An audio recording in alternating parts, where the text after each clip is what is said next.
Mean राशि वाले बंधु, आप सभी का बहुत बहुत स्वागत है, हृदय से अभिनंदन है मीन मंथन यूट्यूब चैनल में। तो मीन राशि वालों, जरा ध्यान से समझिए। 18 मई को शाम 4:30 बजे राहु का केतु का राशि परिवर्तन हो चुका है। राहु अब कुंभ राशि में गोचर करेंगे पूरे 18 महीनों के लिए। ऐसे में आपको बहुत सावधान रहना है। खास तौर से आपको कुछ चीजों में बहुत अधिक सावधानियां रखनी है, वरना आपको राहु मिट्टी में मिला देगा। कुछ चीजें ऐसी हैं जिनका आपको भूल कर भी लेन देन नहीं करना है। कुछ जीवन में परिवर्तन करने हैं और राहु के बारे में सारा ज्ञान, सारी समझ अपने पास बैठा लेनी है। याद रखना कि कुंडली में सबसे शक्तिशाली ग्रहों में से एक राहु को कहा जाता है। और ज्योतिष में एक बहुत ही मशहूर कहावत भी है, पहले भी हम आपको बता चुके हैं इस विषय में, कि जिसको राहु मारे उसे फिर कोई ना तारे, और जिसको राहु तारे उसे फिर कोई ना मारे। मतलब कि राहु जीवन में बड़े बड़े परिवर्तन, अचानक से आने वाले परिवर्तनों के लिए उत्तरदायी होता है। और एक खास बात आपको बता दें कि अन्य ग्रह जहां उपायों के माध्यम से नम्र हो जाते हैं, सौम्य हो जाते हैं, पीड़ाएं देना बंद कर देते हैं, वहीं राहु पर कोई उपाय किसी भी प्रकार से कार्य नहीं करता जब तक कि आप राहु को ना समझें, ना जानें। मतलब कहने का यह है कि राहु को ठीक करने का सबसे बड़ा उपाय राहु को समझना है। ऐसे में आपको इस कार्यक्रम में जो बातें हम बताने जा रहे हैं, वे बातें जानना बेहद आवश्यक है। इन बातों को जानने के बाद न केवल राहु के प्रति आपकी समझ कई गुना अधिक बढ़ जाएगी, बल्कि आप यह भी जान जाएंगे कि किस प्रकार राहु को आप अपने उपायों से, आचरणों से और व्यक्तिगत जीवन में होने वाली गतिविधियों के माध्यम से नियंत्रित कर सकते हैं। और एक बार यदि आपने राहु को नियंत्रित करना सीख लिया, उसके जो चरित्र है, उसका जो गुण है, उसे समझकर अपने जीवन में उसे उतारना सीख लिया, तो निश्चित तौर पर राहु आपको तारेगा।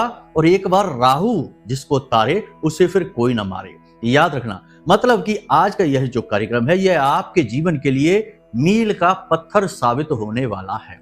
इस कार्यक्रम को जो अंत तक देखेगा 100% वह राहु से तो दुखी नहीं रहेगा, इस बात की हम गारंटी देते हैं।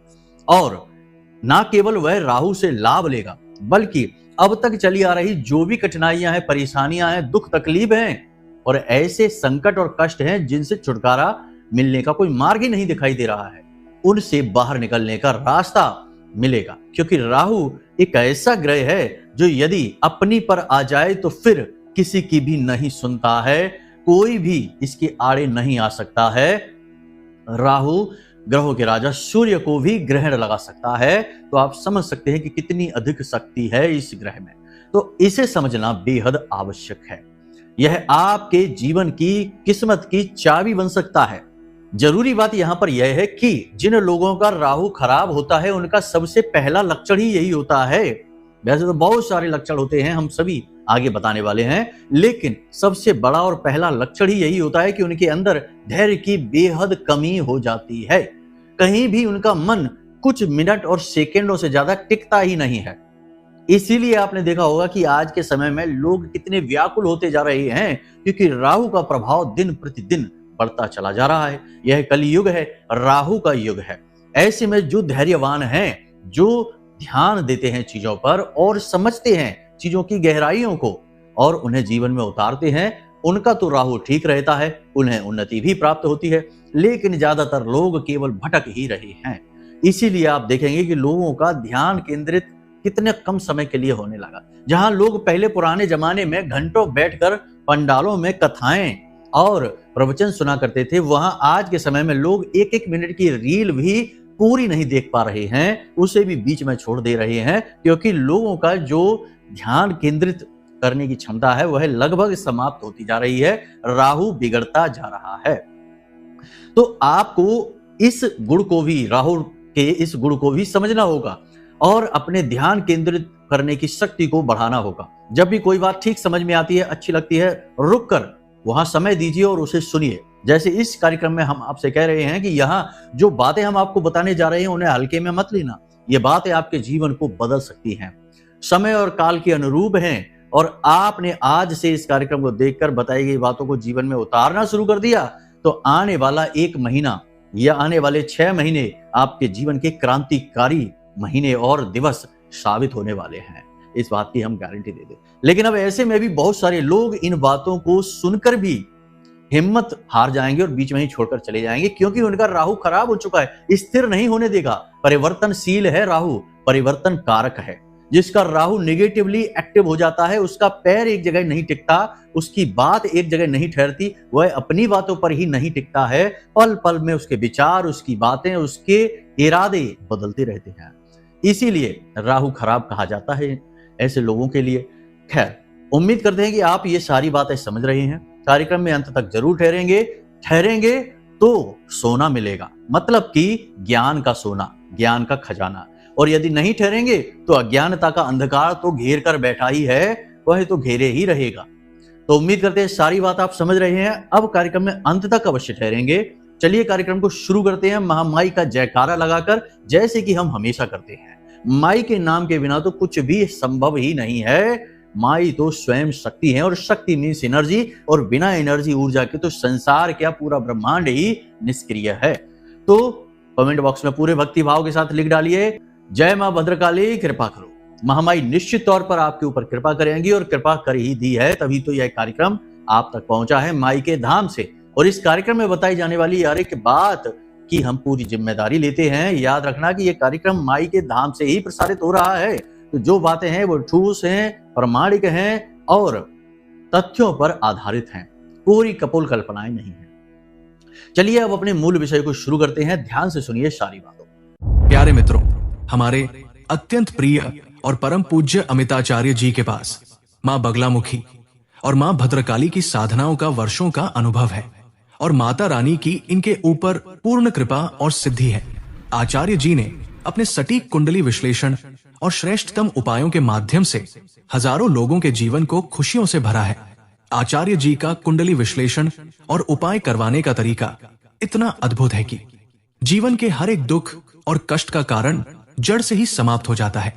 फिर समस्या चाहे जैसी भी हो, कर्जा बहुत बढ़ गया हो, व्यापार चल नहीं रहा हो, बीमारियों में आप बर्बाद हो चुके हो, रिश्तों में प्रेम समाप्त हो चुका हो, या फिर नौकरी ही ना मिल रही हो, विवाह में देरी होती हो, कैसी भी समस्या हो, इन समस्याओं का कारण क्या है, कौन सी महादशा परेशान कर रही है, कौन सा दोष लगा हुआ है, सब कुछ आचार्य जी इतना सटीक बताते हैं कि वर्षों वर्ष के दुख कुछ ही दिनों में समाप्त हो जाते हैं।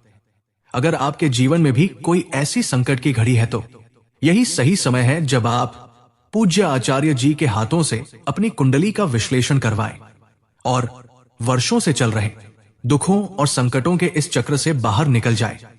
प्यारे मित्रों, अभी वीडियो में दिए गए नंबरों पर फोन करिए और अपनी कुंडली का श्रेष्ठतम आकलन करवा डालिए। जिंदगी बदलने का ये सबसे बड़ा मौका हाथ से मत जाने दीजिएगा। जय माई की, महामाई आपका कल्याण करे। मूल रूप से हम यहाँ पर 3 तरीके की बातें करने वाले हैं। पहली बात तो यह है कि राहु से जुड़ी कौन सी चीजें देनी है, कौन सी नहीं लेनी है। लेन देन के विषय में राहु किस तरह पॉजिटिव और निगेटिवली एक्टिवेट हो जाता है, इसे समझना बहुत जरूरी है, क्योंकि आज के समय में लोग लेन देन बहुत अधिक कर रहे हैं। चीजों का लेन देन, पैसों का लेन देन, यहां तक कि विचारों का भी लेन देन हो रहा है। कोई व्यक्ति कहता है, कोई व्यक्ति सुनता है, मोटिवेशन के नाम पर ही उल्टे सीधे विचारों को दिमाग में भरा जा रहा है, लोग ले रहे हैं और उन विचारों के चक्कर में मकर जाल में फंस जा रहे हैं। खुद के विचार तो है नहीं, किसी ने मोटिवेट कर दिया और काम शुरू कर दिया, बाद में फंस गए, क्योंकि वो उसका काम तो है नहीं, आपका अपना काम तो है नहीं, उसके विचारों से प्रेरित होकर आया हुआ है। मतलब बहुत सारी बातें हैं। यहां से राहु नेगेटिवली एक्टिवेट होता है। उसके बाद 5 बड़ी भविष्यवाणियां जो 3 से 5 दिनों में घटित होने वाली हैं, इन्हें भी अवश्य जानें, क्योंकि ये आपके जीवन का रोड मैप है। 70 से 80% भविष्यवाणियां तो सटीक बैठेंगी, क्योंकि पूरे आकलन के साथ आई हैं। इसी के साथ साथ हम आपको बताएंगे वो तरीके जिनसे आप जाने कि राहु आपका पॉजिटिव है कि नेगेटिव है, और पॉजिटिव करने के लिए वो गुप्त ज्ञान, गूढ़ ज्ञान जो ज्योतिष की गहराइयों में बैठा है, शास्त्रों की गहराइयों में बैठा है, उस ज्ञान को आपके लिए लेकर आए। अंत में आपको बताएंगे उस एक चीज के विषय में जिसे आपको भूल कर भी किसी को नहीं देना है, वरना आपका राहु आपको मिट्टी में मिला देगा। चलिए अब मूल रूप से अपने विषय को शुरू करते हैं। पहले बात करते हैं 5 बड़ी भविष्यवाणियों की। सबसे बड़ी बात यहां पर कि राहु परिवर्तनशील है, परिवर्तन कारक ग्रह है। राहु के परिवर्तन के साथ ही जीवन में आपके कुछ न कुछ परिवर्तित होगा, योजनाएं कुछ नई बनेंगी। अचानक से आपने कुछ चेंज करने के बारे में सोचा होगा, जॉब बदलने के बारे में सोचेंगे, बिजनेस बदलने के बारे में सोचेंगे, या स्थान परिवर्तन के बारे में, विदेश जाने के बारे में, यानी कि बड़ा चेंज आपके जीवन में आएगा, बड़ा परिवर्तन आएगा। अब अपने आप तो नहीं आएगा, आप ही उसे लेकर आएंगे। आपने विचारों में उसे डाल रखा था, अब उसे मूर्त रूप लेकर आएंगे। लेकिन यहां पर हम आपको बता दें कि परिवर्तन कैसा भी हो, कोई भी हो, पॉजिटिव हो सकता है, नेगेटिव भी हो सकता है, पूर्ण आकलन बेहद आवश्यक है। कोई भी फैसला जल्दबाजी में आपको नहीं लेना है। यदि स्थान परिवर्तन करना है, नौकरी बदलनी है, अच्छी नौकरी का ऑफर आ रहा है, या फिर बिजनेस में कोई बड़ा बदलाव करना है, कोई इंफ्रास्ट्रक्चर चेंज करना है, कोई निर्माण कराना है, ऑफिस बदलना है, कोई भी बदलाव करने से पहले 5 से 7 दिन अभी विचार कर लेना, क्योंकि अभी राहु का ये अचानक से सडनली आने वाला चेंज है, यह नेगेटिव भी हो सकता है। आने वाले 10 से 15 दिनों में पता चलेगा कि राहु आपके लिए जो परिवर्तित राहु का जो राशि परिवर्तन हुआ है वह आपके लिए पॉजिटिव होने वाला है या नेगेटिव। संकेत मिलने शुरू होंगे। हम आगे आने वाले कार्यक्रमों में आपको संकेतों के माध्यम से इसे अवश्य समझाएंगे, तो आप जान जाएंगे। ठीक है, तो परिवर्तन अवश्य होने वाला है, लेकिन इसमें जल्दबाजी ना करें, थोड़ा सा ठहरें, वो ज्यादा बेहतर रहेगा। दूसरी भविष्यवाणी की किसी प्रकार की नेगेटिव गतिविधि आपके जीवन में घटित होने वाली है, जैसे कि घूस रिश्वत लेने का अवसर मिलेगा आपको, कोई गलत कार्य करने का अवसर मिलेगा, जुआ शराब सट्टेबाजी, तमाम तरीके के गलत कार्य होते हैं। अब हम क्या बता दें, सारे आप समझते हैं, दुनियादारी आप अच्छी तरह से जानते हैं।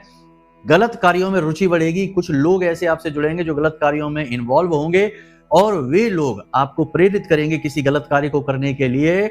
आपको ऐसे किसी भी गलत कार्य की ओर आकर्षित नहीं होना है, वरना आप परेशान हो जाएंगे। ये बड़ा संकेत है कि राहु आपके लिए नेगेटिवली एक्टिवेट हो चुका है, आपको गड्ढे में गिराने वाला है, सक्रिय हो चुका है। अब आपको समझना है, तो कोई भी गलत कार्य, भले बुरे का भेद तो आप समझते ही हैं, कोई भी गलत कार्य की ओर आपको मन करे आपका जाने का, या आपको अवसर मिल रहा है, मौका मिल रहा है, ना कर देना, उसे रोक देना। जरूरत नहीं है उसमें आगे बढ़ने की, तो आप रुक जाएंगे, तो आपका राहु भी पॉजिटिवली एक्टिवेट होने लगेगा। देखो, राहु एक एनर्जी है, अगर वो नेगेटिव, पहले तो वह नेगेटिव ही रहती है क्योंकि वह राक्षस है, तो नेगेटिवली पहले एक्टिव होगा। लेकिन आपने यदि उसे थाम लिया, समझ लिया, अपने बुद्धि विवेक का प्रयोग कर लिया, तो वह फिर एक्टिवेट तो होगा, लेकिन नेगेटिव नहीं, पॉजिटिवली, तो आपको रंक से राजा बनाएगा।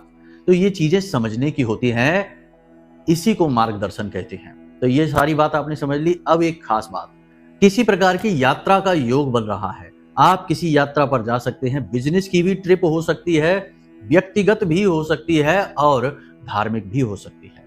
यात्रा चाहे जैसी भी हो, आपके लिए कष्टदायी रहेगी, हाजमा आपका खराब हो जाएगा, और पेट में किसी प्रकार की तकलीफ, इन्फेक्शन भी हो सकता है। बेहतरी यही रहेगी कि उल्टा सीधा खान पान ना करें, खाने पीने के लिए स्वास्थ्यवर्धक चीजों का ही चुनाव करें, और यात्रा में काम के दौरान थोड़ा अपनी सेहत का भी ख्याल अवश्य रखें। व्यावसायिक यात्रा होने की संभावना सबसे अधिक है। यदि यह धार्मिक यात्रा होती है तब तो बहुत अच्छी बात है, लेकिन अन्य प्रकार की यात्राएं यदि हैं, क्योंकि जीवन है, सब कुछ चलता है यहाँ पर, जीवन जीने के लिए बहुत कुछ करना भी पड़ता है, जीवन यापन के लिए यात्राएं भी करनी पड़ती हैं, तो करनी पड़े तो जाइए, रोका नहीं है, लेकिन यहाँ स्वास्थ्य खराब होने का खतरा है, तो उसके लिए थोड़ा सावधान रहना है। इसी प्रकार राहु के एक्टिवेट होने से अब यह संकेत भी मिल रहा है, जैसा हमने आपसे कहा कि पहले राहु नेगेटिवली ही एक्टिवेट होता है, चार्ज होता है, तो आपका सिर घूम सकता है, दिमाग खराब हो सकता है, गुस्से की वजह से किसी बात को लेकर आप में क्रोध बढ़ेगा, आप किसी बात को लेकर तनाव में आएंगे, किसी से झगड़ा कर सकते हैं, बात बिगड़ सकती है, स्थिति खराब हो सकती है, तो थोड़ा सावधान रहना है, तनाव की स्थितियों को अवॉइड करना है। किसी से ज्यादा तीखी आवाज में बहस बातें होने लगे तो समझ जाना कि राहु का प्रभाव है, रुक जाना है, थम जाना है, वरना आप फंस जाएंगे। इसी प्रकार आपका कोई मित्र या कोई रिश्तेदार आपको कोई अशुभ समाचार भी सुनाएगा। अगले 3 से 5 दिनों की भविष्यवाणियां हैं, कल भी ये हो सकता है, आज जब आप इस कार्यक्रम को सुन रहे हैं तब भी ये हो सकता है, या फिर आने वाले निकट भविष्य में कोई व्यक्ति आपका अपना ही आपको अशुभ समाचार सुना सकता है फोन के माध्यम से, क्योंकि फोन राहु का सबसे बड़ा उपकरण है आज के समय में। तो फोन के माध्यम से आपको कोई बुरी खबर, खराब घटना, अच्छी घटना नहीं है, सुनाई दे सकती है। अब खास बात कि जो लोग एलर्जी से परेशान हैं, वो जिनके पेट में दर्द है, तकलीफ है किसी प्रकार की, वो जिनके शरीर में कहीं ना कहीं किसी भाग में, विशेष भाग में दर्द रहता है, हल्का बुखार रहता है, ब्लड प्रेशर और हार्ट से जुड़े रोग एकदम से बढ़ सकते हैं, या इनकी तीव्रता बढ़ने की वजह से आप व्याकुल परेशान हो सकते हैं, आप हॉस्पिटल तक पहुंच सकते हैं। तो सावधान बहुत जरूरी है, सेहत को लेकर बेहद अलर्ट रहना है। याद रखना कि राहु का प्रभाव आपके गले, आपकी छाती में बहुत अधिक रहता है। यहां से ही राहु आपको नियंत्रित करता है, फिर यहीं से सीधे आपके मन मस्तिष्क में यानी आपके दिमाग में चला जाता है। राहु की एनर्जी की बात हम यहाँ पर कर रहे हैं। राहु कोई व्यक्ति विशेष नहीं है, वह एक ऊर्जा है, तो उसे उसी प्रकार से समझें। ये ना समझें कि कोई भूत है जो आपके सिर पर चढ़ जाएगा। गुरुजी कहते हैं कि राहु सिर पे पहुंचेगा तो क्या कोई भूत है? नहीं, ये एक एनर्जी है, ठीक है। तो ये इसी प्रकार से कार्य करती है। तो आपको इनसे जुड़े रोग आपको परेशान कर सकते हैं, अचानक से आपकी स्थिति खराब कर सकते हैं। तो थोड़ा सा सावधान रहें, संकेतों को पकड़ें और उसी के अनुसार व्यवहार करें, सावधानी बरतें तो बचे भी रहेंगे। ऐसा नहीं है, जो बातें कही जाती हैं वे घटित तो होंगी, लेकिन आपकी सावधानी और आपकी सुरक्षा के आधार पर उनकी तीव्रता कम या ज्यादा भी हो जाती है। तो इसे आप इसी तरीके से लें। डरने घबराने की जरूरत नहीं है। नहीं तो बहुत से लोग कहते हैं कि गुरुजी आप तो डरा रहे हैं, घबरा रहे हैं, हम तो आपकी बातें सुनकर। इतनी सी बातों से डरना घबराना नहीं है। देखिए, जब कोई डॉक्टर के पास आप बैठेंगे तो वह तो आपको आपकी बीमारियों के बारे में ही बताएगा ना, हैप्पी बर्थडे का गीत तो गाएगा नहीं।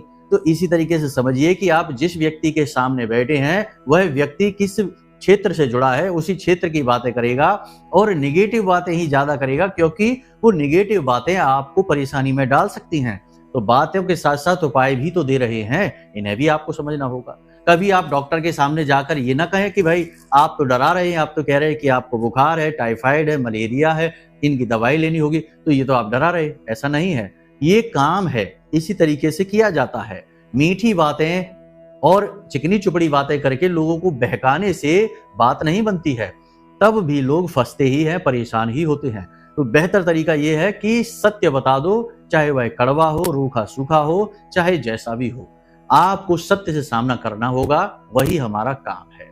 तो यहां तक आपने सारी बातें समझ ली हैं। अब आप ध्यान से सुनिए। अब बताते हैं कि राहु आपके लिए शुभ या अशुभ है, ये आप कैसे जाने? तो अपनी कुंडली को देखकर भी जान सकते हैं, संकेतों से भी जान सकते हैं। संकेतों में आपकी भाषा शैली असभ्य रहती है, दिमाग में हमेशा गलत विचार आते हैं, गलत कार्यों में आपको उन्नति भी मिल जाती है। जुआ खेलते हैं तो उन्नति मिल जाती है, सट्टेबाजी में थोड़ा पैसा आ जाता है, शेयर मार्केट से भी थोड़ा बहुत फायदा हो जाता है, फिर लॉस भी हो जाता है।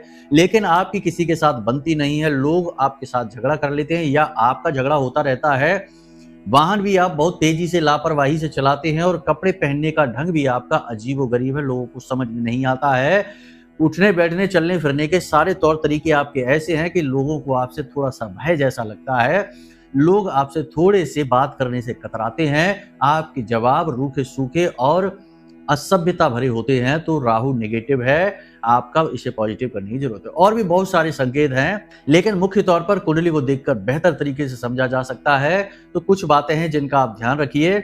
यदि कुंडली के 12वें घर में राहु बैठा है तो राहु खराब है, 12वें घर में सूर्य बैठा है तो राहु खराब है, यदि 11वें घर में गुरु बैठे हैं तो राहु खराब है, यदि कुंडली में शनि और सूर्य की युति बन रही है तो राहु खराब है, यदि बुध आगे हैं और शुक्र पीछे हैं तो राहु खराब है। ये राहु खराब के संकेत हैं, हम आपको बता रहे हैं। इसी प्रकार राहु के कुछ अच्छे घर भी हैं, आप देख लें कुंडली में।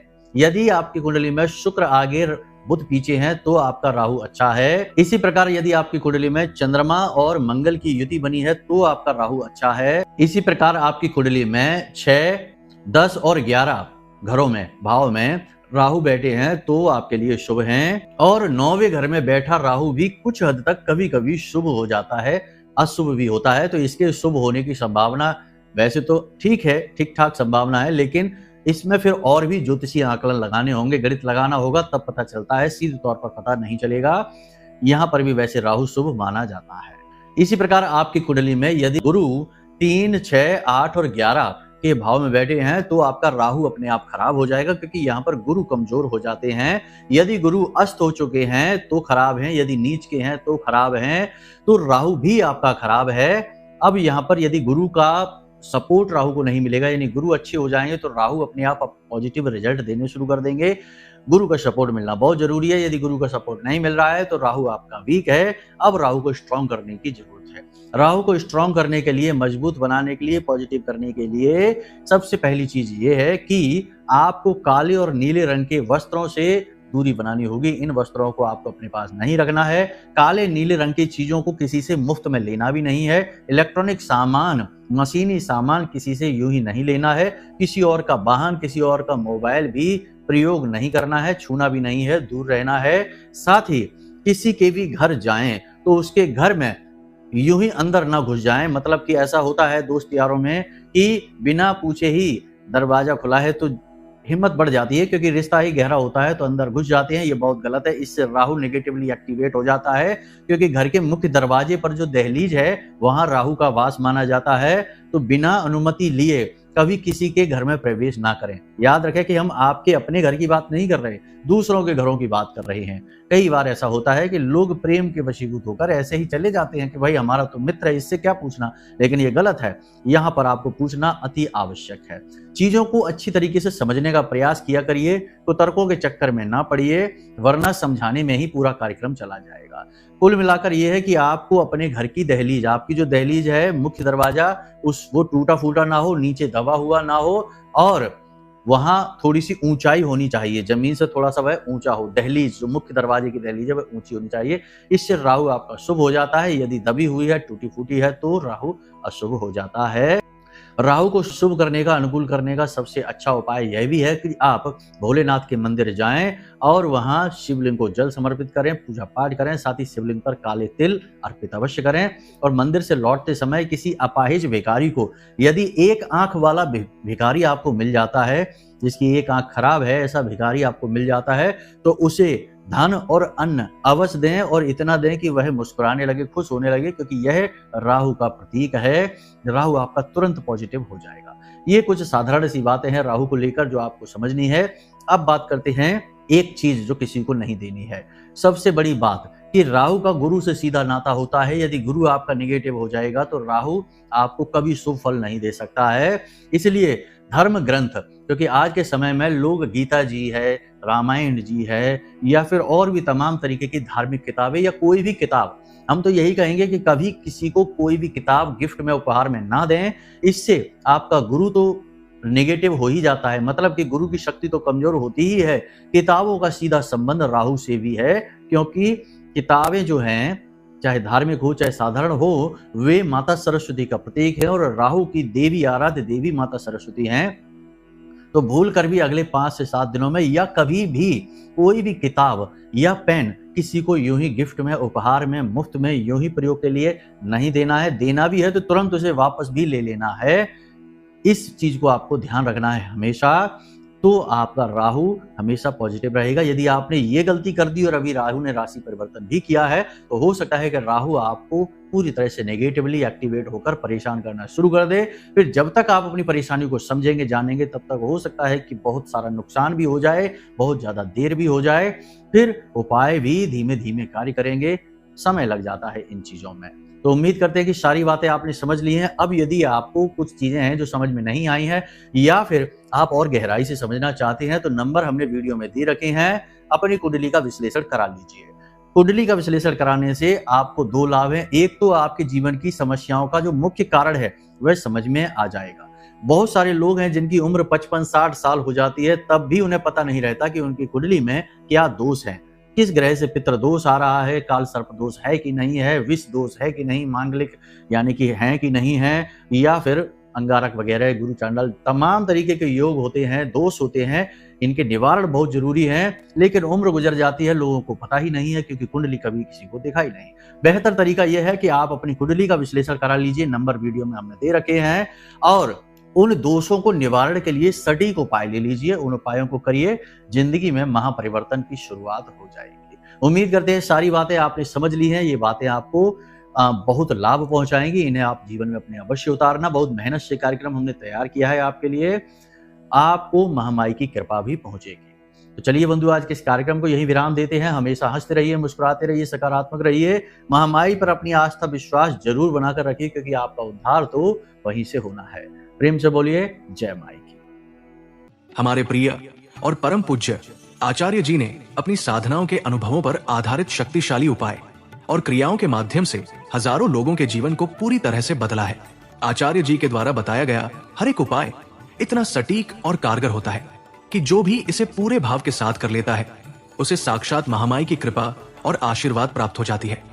इसलिए निसंकोच इन उपायों को पूरे भाव के साथ करिए, आपका कल्याण होगा। जय माई की।